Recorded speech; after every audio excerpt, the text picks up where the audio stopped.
Welcome to SS TV5 ప్రేక్షకులకు నమస్కారం. BJP Medak జిల్లా అధ్యక్షుడు వాల్దాస్ మల్లేష్ గౌడ్ ఆదేశాల మేరకు మాసాయిపేట మండల కేంద్రంలోని ఎమ్మెల్సీ ఎలక్షన్ల సమీక్షా సమావేశాన్ని నిర్వహించారు.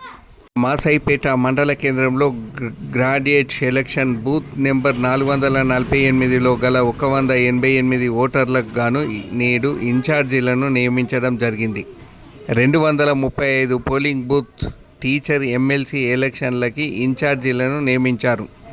ఈ కార్యక్రమంలో మండల అధ్యక్షుడు పాపన్నగారి వేణుగోపాల్, ఉపాధ్యక్షుడు నవీన్ యాదవ్, మండల ప్రధాన కార్యదర్శి రాము నాయక్, సాయి కుమార్, బీజేపీ నాయకులు తదితరులు పాల్గొన్నారు. మండలం నుండి గ్రాడ్యుయేట్ ఎలక్షన్కి ఇన్ఛార్జీలుగా నవీన్ యాదవ్ మరియు సాయి, రాము నాయక్, నాగేందర్ రెడ్డి నలుగురిని నియమించడం జరిగింది. ఈరోజు మెదక్ జిల్లా అధ్యక్షుడు వాల్దాస్ మల్లేష్ గౌడ్ గారి ఆదేశాల మేరకు మాసపేట మండలంలో ఎమ్మెల్సీకి సంబంధించిన ఎలక్షన్ సమీక్ష నిర్వహించడం జరిగింది.